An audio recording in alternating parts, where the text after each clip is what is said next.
Mula kalsada hanggang rally stage, iisa ang pangalan na hindi matitinag, Subaru WRX. Pero alam nyo ba kung ano ang ibig sabihin ng WRX? World Rally Experimental.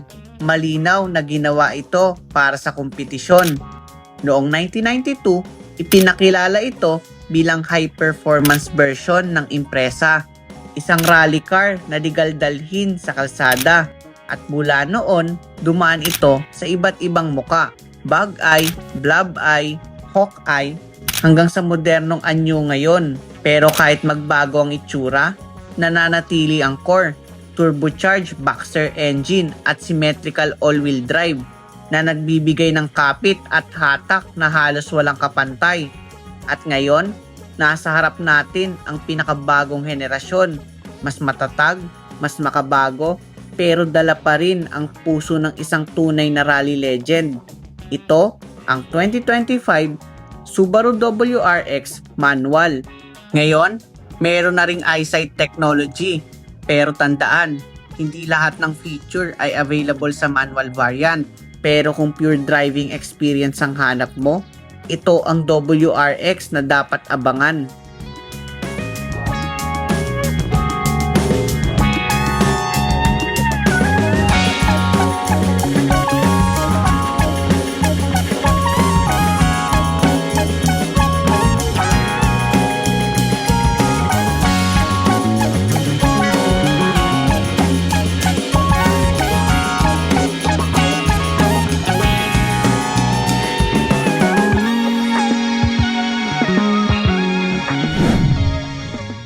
Labas pa lang ng Subaru WRX, ramdam mo na agad ang sporty at aggressive na karakter nito.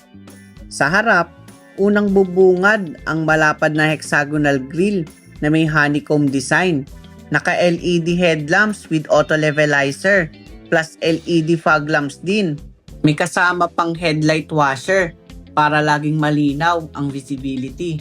Interesting din na itong manual variant may eyesight system na rin. Isang bagay na dati ay exclusive lang sa automatic. Pero hindi lahat ng feature ay present dito. Wala itong wide angle third camera.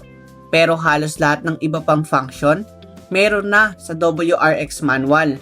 Iba lang din ang mechanics ng cruise control. Dahil kailangan naka-second hanggang 6 gear bago ito mag-engage. At syempre, hindi pwedeng mawala ang functional hood scoop. Hindi lang forma, kundi para sa cooling ng turbo boxer engine. Sa likod, stand out ang LED rear combination lamp na may modernong C-shaped design. May LED rear fog lamp, saddle spoiler, sporty diffuser, at pinaka-iconic, ang twin dual tail mufflers na parang sumisigaw ng performance. Sa gilid naman, ibang klase ang presence ng WRX. Mababang stance, malapad na fender na may rally-inspired look. Dagdag pa ang functional air vent. Naka 18-inch aluminum alloy wheels wrapped in 245, 40, R18 tires. Kaya aggressive ang dating. At syempre, ang side mirror na may integrated repeater para form and function. Wide body ang style, kaya kahit sedan siya, ang presensya parang rally car sa kalsada. At hindi lang puro forma, dahil mas mataas din ang ground clearance nito kumpara sa ibang sports sedan. Kaya performance man o practicality, panalo ka sa WRX.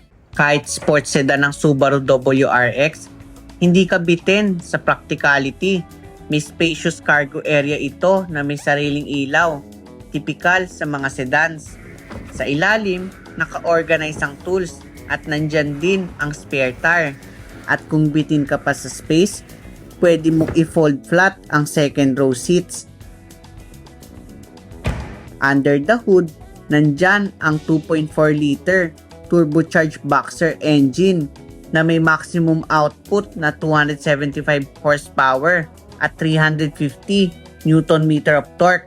Kasama nito ang 6-speed manual transmission at ang legendary symmetrical all-wheel drive ng Subaru para sa solid performance at confident handling. May underhood cover pa para mas premium ang finish.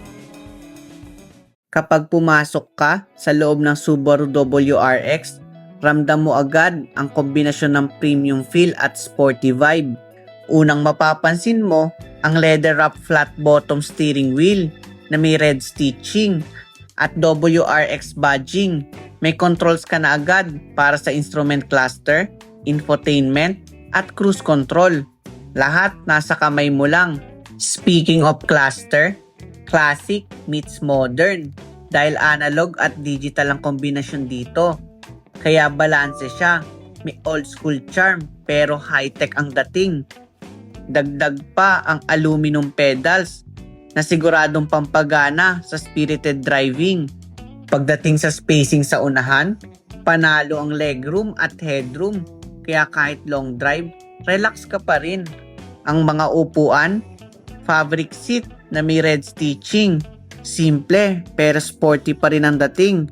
At sa gitna ng dashboard, nariyan ang 11.6-inch portrait touchscreen display na may Apple CarPlay at Android Auto. Medyo may konting delay ang response pero andyan lahat ng kailangan mo, lalo na yung dual zone automatic climate control. Baba tayo ng konti, may extra storage ka for your phone, plus 12-volt socket, auxiliary port, Type-C at Type-A USB ports. Malapit sa shift knob, may maliit pang storage, 2 cup holder at compact na center console.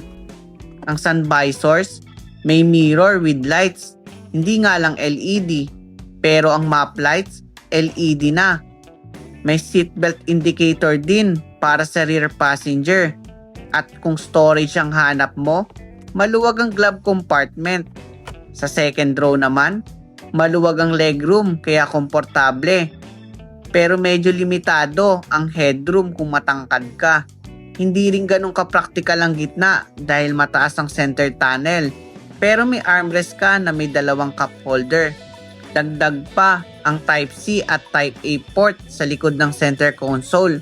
At syempre, LED na rin ang cabin lights dito. Overall, ang loob ng WRX hindi lang basta sporty, kundi design talaga for driver na gusto ng performance car na practical pa rin sa daily drive.